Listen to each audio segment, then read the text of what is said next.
तक तबलीगी किया, दूसरा डिवाउट मुस्लिम था। इनको क्या कहना चाहते हैं रंगरेज जी? कुछ आप क्या कहना चाहते हैं? इन्हें क्यों छोड़ा? मुझे इनकी बात अभी पूरी सुनाई नहीं दी, तो आप इनसे पूछिए इनकी दिक्कत क्या है, फिर मैं उसका जवाब दूंगा। बताइए साहिल, आपकी क्या दिक्कत है? दिक्कत यह है कि इस्लाम जो है इंसानियत को दो हिस्से में बांटता है, मुसलमान और गैर मुसलमान, और गैर मुसलमानों के बारे में कहता है कि ये बदतरीन मखलूक है। ठीक है, एक सेकंड रुक जाइए। क्यों कहता है? इस पे ठीक है, रंगरेज जी जवाब दें। देखिए, मुसलमान जो होते हैं ना, वो कलमा पढ़ते हैं, और जो कलमा पढ़ लेता है वो पूरे दीन में दाखिल हो जाता है। तो जो कलमा नहीं पढ़ते उनके लिए आप कहेंगे कि ये बदतरीन मखलूक है, वर्स्ट ऑफ क्रिएशन। वो भी हमारे भाई हैं, जब तक वो कलमा। कुरान भाई नहीं कहता, कुरान कहता है वर्स्ट ऑफ क्रिएशन। सूरह बय्यिना सूरह नंबर 98 और आयत नंबर। ऐसा है, मेरी बात सुनिए। हाँ, रंगरेज आप हमें मत बताएं कि क्या चीज कहाँ पे क्या लिखा है, वो हमें सब एतराज हमें उसी पर है जो लिखा हुआ है। हमें आप पे एतराज नहीं, आप तो हमारे भाई है। मुसलमानों को तो मैं दिल से प्यार करता हूँ। अपना ज्ञान बढ़ाएं, हमें ज्ञान मत दें। इवन सूरह तौबा में क्या लिखा है? सूरह तौबा की आयत नंबर 23 में क्या लिखा है कि ए अहले ईमान वालों, अगर तुम्हारे माँ बाप और तुम्हारी बहन और तुम्हारे भाई ईमान के मुकाबले कुफ्र को अख्तियार कर लें तो उनसे दोस्ती ना रखो। एक सेकंड रुक जाइए, इस पर रंगरेज जी को जवाब देने दीजिए। मैं तो उसमें कुछ नहीं, पहली बार डिबेट में मैं कुछ नहीं बोल रहा। रंगरेज जी, मैं जिस इलाके में रहता हूँ वहाँ हिंदू मुसलमान सब रहते हैं, मेरे सब यार दोस्त हिंदू हैं, सब मुसलमान हैं। आप अच्छे इंसान है ना सर? तो क्या दिक्कत है भाई? आप अच्छे इंसान है ना? हम स्क्रिप्चर की बात कर रहे हैं। नहीं रंगरेज जी देखिए, ये जब तक ये देश आजाद नहीं हुआ था तब तक, मगर आप यहाँ देश में कानून है, संविधान है, ये पूछ लीजिए।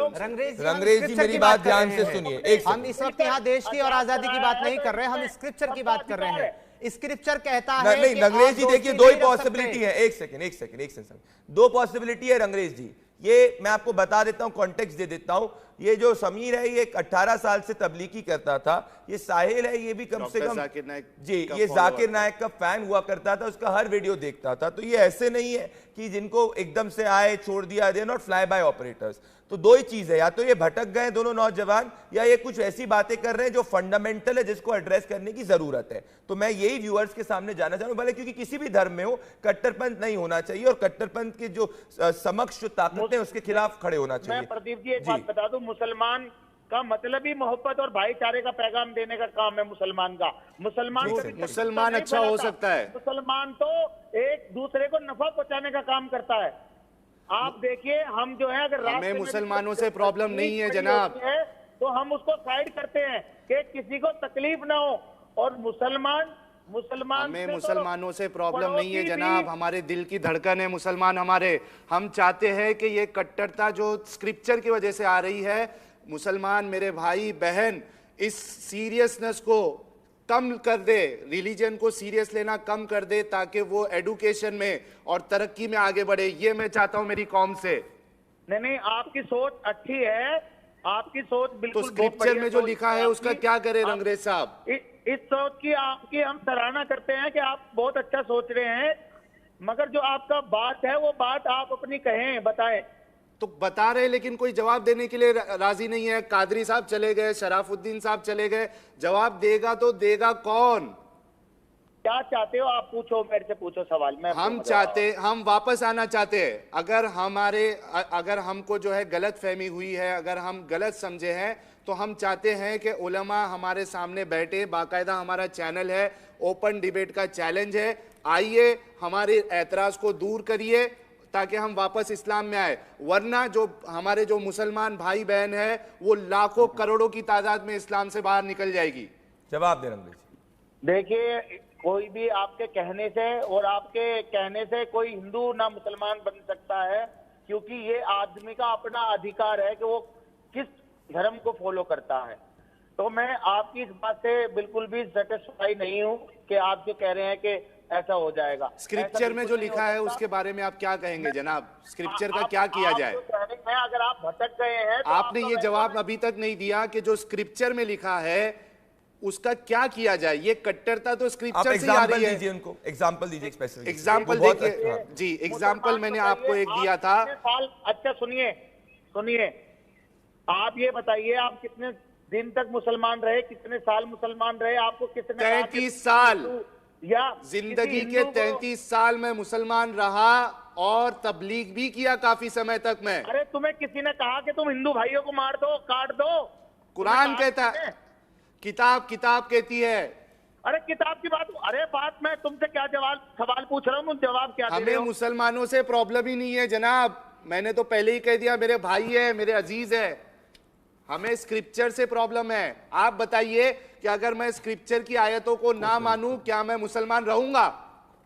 देखिए मैं इसका जवाब दे दीजिए। अगर मैं स्क्रिप्चर को ना मानूं, क्या मैं मुसलमान रहूंगा? क्या मैं अहादीस को ना मानूं, क्या मैं मुसलमान रहूंगा? तुमने जब कलमा पढ़ लिया तो तुम मुसलमान हो गए हो। अगर मैं किताबों में जो गलत चीज लिखी हुई है, अगर उसको मैं गलत मानूं, क्या मैं मुसलमान रहूंगा? फिर भी नहीं, आप फिर भी रहोगे मुसलमान। ये नए मुसलमान आए हैं, हमारे नए इंटरप्रिटेशन। इस बात पे मैं आपसे एक चीज पूछना चाहता हूँ रंगरेज जी सुने। आपने बड़ी अच्छी बात कही और आप जैसे मुसलमान जो है बहुत कम है। अगर आप जो चीज कह रहे हैं और मुसलमान होने के नाते से कह रहे हैं कि अगर कोई स्क्रिप्चर या फिर किसी एक अहादीस का इनकार भी कर दे तब भी वो मुसलमान रहेगा, अगर ये बात आप ऑथेंटिक मौलानाओं या ऑथेंटिक मदरसों से फतवे के तौर पे हमें लिखवा के दे दें, हम आज ही इस्लाम में वापस आने के लिए तैयार हैं। चलिए, मस्त ऑफर है आपके पास। इस्लाम में दाखिल हो, हम आज इसी वक्त इस्लाम में वापसी करेंगे। इसी जो है प्लेटफॉर्म के ऊपर कलमा ऑनलाइन पढ़ करके इस्लाम में दाखिल होंगे।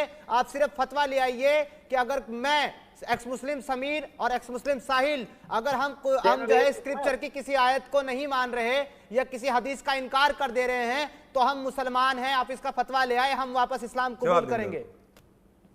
देखिए मैं कोई फतवा तो देता नहीं, मैं मुफ्ती तो हूं नहीं। तो आप किस बिहाफ के ऊपर ये बात कह रहे हैं? आपको क्या अथॉरिटी है ये कहने की? क्या चीज की अथॉरिटी नहीं है मुझे? आपने किस अथॉरिटी के ऊपर आपने ये कहा कि अगर आप स्क्रिप्चर की किसी आयत को या हदीस को नहीं मानते तो भी आप मुसलमान रहेंगे? क्या अथॉरिटी है? और अगर इतना एक्सेप्टेंस और टॉलरेंस है, सिर्फ कलमा पढ़ना काफी नहीं है। इनको जवाब देंगे। मन काला ला इलाहा इल्लल्लाहु मुस्लिमन दखलल जन्नता, ये हदीस है, लेकिन इस हदीस को कंप्लीट पढ़िए। इस हदीस को कंप्लीट पढ़िए। सिर्फ कलमा पढ़ने वाला जन्नत में नहीं जाएगा, बल्कि ईमान पर मुकम्मल मुस्तैद रहने वाला, ईमान पर अमल करने वाला जन्नत में जाएगा। राई के दाने के बराबर वाला भी जन्नत में जाएगा, लेकिन डायरेक्ट जन्नत में नहीं जाएगा, पहले जहन्नम में जाएगा। और इसमें एक पॉइंट में ऐड एक बार रंगरेज जी को जवाब दीजिए। रंगरेज जी पहले जवाब देंगे। रंगरेज जी को पूरा समय दिया जाता है। रंगरेज जी देखिए जी, ये ईमान में तो ये ऑलरेडी दाखिल है। ये बार बार जो कह रहे हैं हम दोबारा से आ जाएंगे, जो एक बार कलमा पढ़ लेता है वो मुसलमान बन जाता है। आप फतवा ले आइए इस पर कि अगर स्क्रिप्चर को मैं नहीं मान रहा हूं या किसी आयत का मैं इनकार कर रहा हूं तो मैं तब भी मुसलमान हूं। आप फतवा दिला दीजिए अपने मदरसों से। क्या मसला? अच्छा, इसमें एक पॉइंट में ऐड ये उनको जवाब देने का काम मेरा नहीं है, वो काजी का काम होता है। आपने दावा किया है नेशनल टीवी के ऊपर बैठकर, देश आपको देख रहा है, देश आपको सुन रहा है। अगर आप कोई दावा कर रहे हैं तो उसके पीछे आपकी कोई बेस होनी चाहिए, और अगर आपकी कोई बेस नहीं है तो इसका मतलब आपने झूठा दावा किया है। अच्छा, तो अब तुम मुझे झूठा नहीं, मैं आपको झूठा नहीं कह रहा हूं। मैं ये कह रहा हूं आपकी बेस क्या है, मैं आपकी बेस जानने की कोशिश कर रहा हूं। आपने किस अथॉरिटी के ऊपर ये बात कही है कि स्क्रिप्चर का आयत का इनकार करने के बाद भी हम मुसलमान हैं? आप मेरा पर्सनल नंबर ले लीजिए और मेरे पास आइए। जनाब, पर्सनल नंबर की जरूरत नहीं है, हम सोशल फिगर हैं, यूट्यूब पे चैनल चलाते हैं। एक्स मुस्लिम समीर के नाम से मेरा चैनल है, एक्स मुस्लिम साहिल के नाम से इनका चैनल है। एक सेकंड, दुनिया के हर एक आलिम को हमारा चैलेंज है कि आकर के हमारे इतराज का जवाब दे। एक सेकंड, रंगरेज जी, ये कम से कम 18 साल से तबलीग के साथ जुड़े थे, ऐसा इनका दावा है। तो ये नए नहीं है, तो ये कुछ स्पेसिफिक बात कह रहे हैं। इसमें आप इनको इनके या तो ज्ञान को बड़ा करिए, बताइए कहाँ गलत है। अच्छा, मैं तो कुछ नहीं जानता। इनके पास क्या सबूत है तबलीग जमात से जुड़े थे? जवाब देंगे। आप हमारे इलाके में जाके तफ्तीश कर लिए, मेरा नाम सामने है, मेरा चेहरा सामने है। मेरे इलाके में जाइए, जाके तफ्तीश कीजिए, आपको पता चल जाएगा कि मैं कहां से निकला हूं। हरिद्वार उत्तराखंड का रहने वाला हूं। सदाकत कुरैशी मेरा नाम है।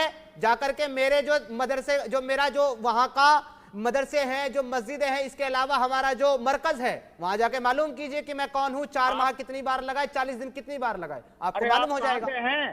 मैं पूछ रहा हूं जी, मैं आपको बता रहा हूं।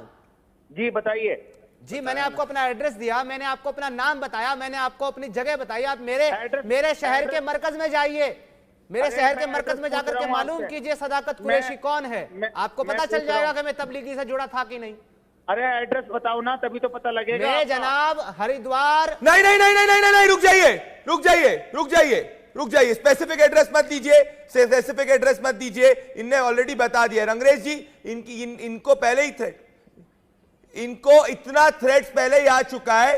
आप इनका स्पेसिफिक एड्रेस मत लीजिए, कल को कोई सरफिरा आकर इनकी सिक्योरिटी के ऊपर कुछ कर सकता है। आप जैसे हर व्यक्ति अच्छा नहीं है रंगरेज जी, ये समझिए। जो स्पेसिफिक एड्रेस ऑफ द कैमरे बात हो जाएगी। और प्लीज मेरा निवेदन है, safety and security of everybody is important. Pradeep ji, जो सरफिरा है वो भी फॉलो करेगा स्क्रिप्चर, कोई स्क्रिप्चर सुनन निसाई 4064 65 66 68 69, जिसने इस्लाम को छोड़ दिया उसे कत्ल कर दो। कोई सरफिरा आप मेरे साथ बोलिए। हाँ, कोई सरफिरा देखिए स्क्रिप्चर की मैं आपसे वापस से अमल करके नहीं, मैं आपसे वापस से पूछ रहा हूं आखिरी समय पे कि क्या आप दोनों ये ऑन रिकॉर्ड कह रहे हैं कि इस देश में कोई भी है, दुनिया का कोई भी इस्लामिक स्कॉलर है, वो आपको ये प्रूव नहीं कर सकता कि आप झूठा प्रोपेगेंडा नहीं कर रहे, आप सिर्फ और सिर्फ फैक्ट्स कह रहे हैं, झूठा प्रोपेगेंडा नहीं कर रहे। आपका ओपन चैलेंज है नेशनल टीवी से। बिल्कुल भाई, हमने तो सब रेफरेंसेस बताए हैं, अगर गलत बताए हैं तो हमें सही कर दे। दोस्तों मेरा सिर्फ और सिर्फ एक ही मकसद है कि हर कट्टरपंथ के खिलाफ, भले वो किसी भी मजहब के अंदर कट्टरपंथी ताकतें हो, भले वो कोई भी लोग हो, उसके खिलाफ देश के हर धर्म के लोगों को साथ में आना चाहिए, क्योंकि तभी राष्ट्रवादी ताकतें आगे जाएंगी। ये आपको समझना चाहिए। मैं तो कोई जानकारी रखता नहीं हूं, इसीलिए मैं सिर्फ सुन रहा था और जानने की कोशिश कर रहा था, क्योंकि मैंने पहली बार देखा कि इस तरीके की भी टर्म कोई होती है जिसका नाम है एक्स मुस्लिम। मेरे साथ